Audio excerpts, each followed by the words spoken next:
So ನಿಮ್ಮಲ್ಲಿರುವಂಥ ಎಲ್ಲ ಸಿಂಪ್ಟಮ್ಸ್ಗಳು ನಿಮ್ಮ ದೇಹ ನಿಮಗೇನೋ ಹೇಳೋಕ್ಕೆ ಪ್ರಯತ್ನ ಮಾಡ್ತಾ ಇರುವಂಥ ಭಾಷೆ. ಇದು ನಿಮ್ಮ ಶತ್ರು ಅಲ್ಲ. ಅಂದರೆ ಈಗ ನೀವು ತುಂಬ ವರ್ಕೌಟ್ ಮಾಡ್ತೀರಾ, ತುಂಬ ಆಟ ಆಡ್ತೀರಾ, ಎಲ್ಲದನ್ನೂ ಮಾಡ್ತಾ ಇದ್ದೀರಾ. ಆದರೂ ಒಮ್ಮೊಮ್ಮೆ ಎದೆ ಕಟ್ಟಿದಾಗೋದು, ಕಫ ಬರೋದು, ಆಯಾಸ ಅನಿಸೋದು, ಯಾಕೆ ಸಡನ್ನಾಗಿ ನಗುವಾಗ ಕೆಮ್ಮು ಬರೋದು, ಇದೆಲ್ಲ ಈಗ ನಾವು ಮೊದಲು ಮಾಡಿದಂತಹ ನಮ್ಮ ದೇಹದಲ್ಲಿ ಇರುವಂತಹ ಟಾಕ್ಸಿನ್ಗಳು. ಅಂದರೆ ಈಗ ಸ್ಮೋಕಿಂಗ್ ಹಿಸ್ಟ್ರಿ ಇರೋದ್ರಿಂದ ಸ್ಮೋಕ್ ಮಾಡಿದಾಗ ನನ್ನ ಎಲ್ವಿಯೋಲೈಸ್ಗಳು ಅಂದರೆ ಗಾಳಿ ಚೀಲಗಳೇನಿರುತ್ತೆ, ಆ ಗಾಳಿ ಚೀಲಗಳ ಸುತ್ತಲೂ ಈ ಕಾರ್ಬನ್ ಮಾಲಿಕ್ಯೂಲ್ಸ್ಗಳು ಸ್ಟಾಕ್ ಆಗಿರುತ್ತೆ, ಅದು ಸಿಕ್ಕಾಕೊಂಡಿರುತ್ತೆ. ಸೊ ದೇಹ ಅದನ್ನು ಕ್ಲೀನ್ ಮಾಡೋದಕ್ಕೆ ಪ್ರಯತ್ನ ಮಾಡ್ತಾ ಇರುತ್ತೆ.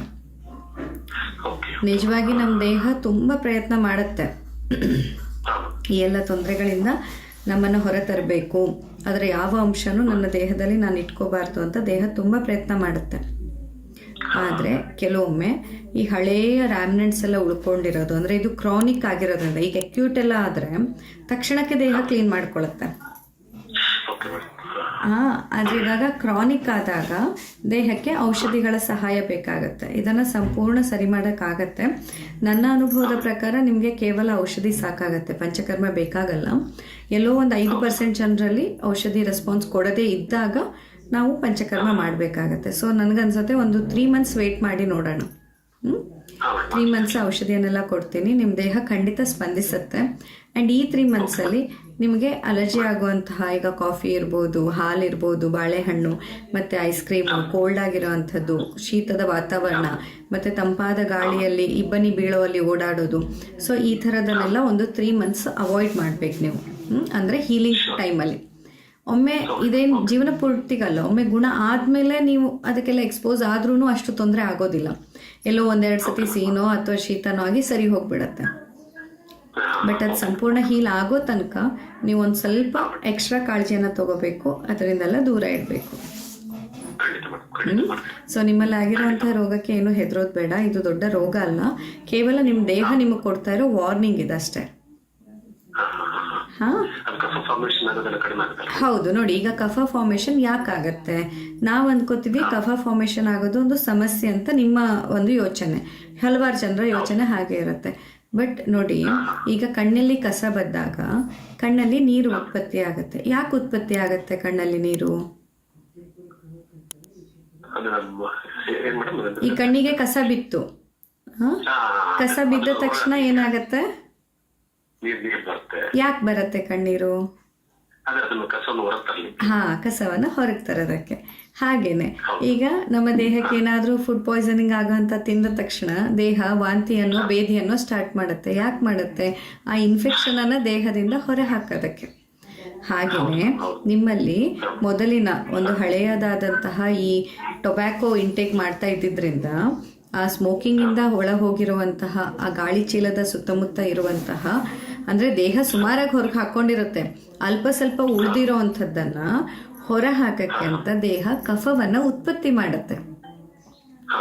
ಆದರೆ ಇಲ್ಲಿ ನಾನು ನಿಮ್ಮ ರಿಪೋರ್ಟ್ಸನ್ನು ನೋಡಿದಾಗ ಗಮನಿಸ್ತಾ ಇದ್ದೆ, ಪ್ರತಿ ಸತಿನೂ ನಾವು ಡಾಕ್ಟ್ರ್ ಹತ್ರ ಹೋದಾಗ ಡಾಕ್ಟ್ರು ಕಫ ಕಮ್ಮಿ ಮಾಡ್ತೀನಿ ಅಂತ ಹೇಳಿ ಅದನ್ನು ಒಣಗಿಸುವಂಥ ಔಷಧಿ ಕೊಡ್ತಾರೆ.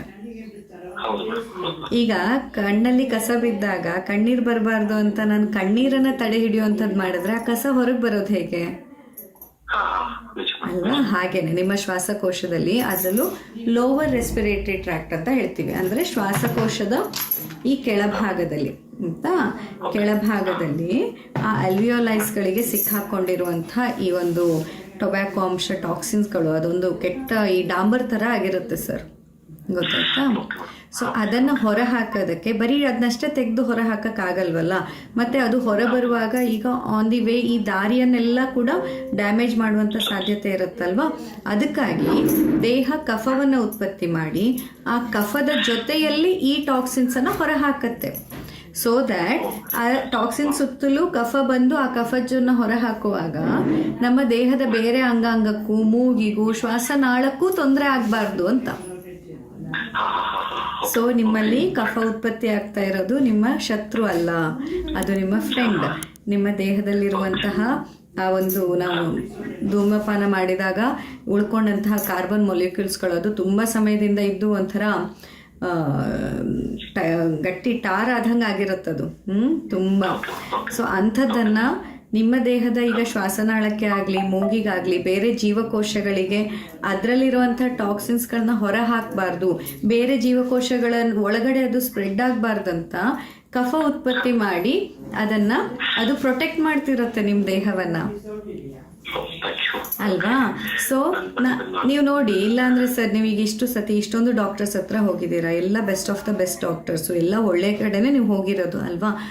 ಆದರೂ ಔಷಧಿ ತೊಗೊಂಡ ತಕ್ಷಣ ಒಮ್ಮೆ ಕಫ ಕಡಿಮೆ ಆಗುತ್ತೆ, ಮತ್ತೆ ಉತ್ಪತ್ತಿ ಮಾಡುತ್ತೆ ಅಂದರೆ ದೇಹ ಯಾಕೆ ಮಾಡ್ತಿದೆ? ನಿಮ್ಮ ರಕ್ಷಣೆಗಾಗಿ ಮಾಡ್ತಾ ಇರೋದು. ಇಲ್ಲಿ ನಿಮ್ಮಲ್ಲಿ ನಿಮ್ಮ ಸಮಸ್ಯೆಯಲ್ಲಿ ಕಫ ಅನ್ನೋದು ನಿಮ್ಮ ಶತ್ರು ಅಲ್ಲ, ನಿಮ್ಮ ಮಿತ್ರ ಅದು. ಹಾಗಾಗಿ ಕಫಕ್ಕಾಗಿ ತಲೆ ಕೆಡಿಸ್ಕೋಬೇಡಿ. ಒಮ್ಮೆ ಅಲ್ಲಿ ಒಳಗಿರುವಂತಹ ಟಾಕ್ಸಿನ್ಸ್ಗಳೆಲ್ಲ ರಿಮೂವ್ ಆಗಬೇಕು. ಪ್ರತಿನಿತ್ಯ ಸ್ವಲ್ಪ ಪ್ರಾಣಾಯಾಮವನ್ನು ಮಾಡಿ. ಈಗ ನೀವು ಫಿಸಿಕಲ್ ಆ್ಯಕ್ಟಿವಿಟಿ ಹೇಗೂ ಮಾಡ್ತಾ ಇದ್ದೀರಾ, ವ್ಯಾಯಾಮವನ್ನಂತೂ ಮಾಡ್ತಾ ಇದ್ದಾರೆ, ಅದರ ಜೊತೆಯಲ್ಲಿ ಪ್ರತಿನಿತ್ಯ ಸರಳವಾದಂತಹ ಅನುಲೋಮ ವಿಲೋಮ ಪ್ರಾಣಾಯಾಮವನ್ನು ಮಾಡಿ. ಜೊತೆಗೆ ನಾನು ಕೆಲವೊಂದಿಷ್ಟು ಔಷಧಿಯನ್ನು ರೆಡಿ ಮಾಡಿ ಕಳಿಸ್ಕೊಡ್ತೀನಿ, ಆ ಔಷಧಿಯನ್ನು ತಗೊಳ್ಳಿ. ನೀವು ನನ್ನ ಪ್ರಕಾರ ಒಂದು 3 ತಿಂಗಳಲ್ಲಿ ಸುಮಾರಾಗಿ ಆ ಒಳಗಿರೋ ಟಾಕ್ಸಿನ್ಸ್ಗಳನ್ನೆಲ್ಲ ನಾವು ಹೊರ ತೆಗಿಬಹುದು. ನಿಮ್ಗೆಲ್ಲ ಹುಷಾರಾಗ್ತಾ ನೀವು ಹೇಳ್ತೀರಾ, ಓ ಮೇಡಮ್ ಫುಲ್ ಆರಾಮಿದ್ದೀನಿ, ಆಗ ಏನಿಲ್ಲ ಅಂತ. ಕಿವಿಯಲ್ಲಿ ಇಚ್ಚಿಂಗ್ ಬರೋದು, ನೀವು ಹೇಳೋ ಎಲ್ಲ ಸಿಂಪ್ಟಮ್ಸ್ಗಳು ಇದಕ್ಕೆ ರಿಲೇಟೆಡ್.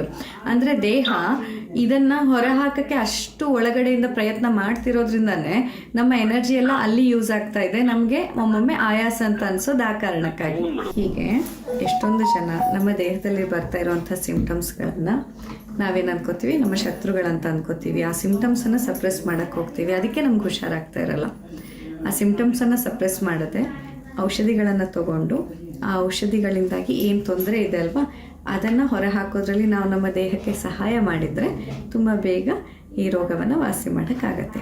ನೀವು ಏನಾದರೂ ಈ ಥರ ಸಮಸ್ಯೆಯಿಂದ ಬಳಲ್ತಾ ಇದ್ದರೆ ನಮ್ಮನ್ನು ಆನ್ಲೈನಲ್ಲಿ ಅಥವಾ ಆಫ್ಲೈನಲ್ಲಿ ಕನ್ಸಲ್ಟ್ ಮಾಡ್ಬೋದು. ನಮಸ್ತೆ.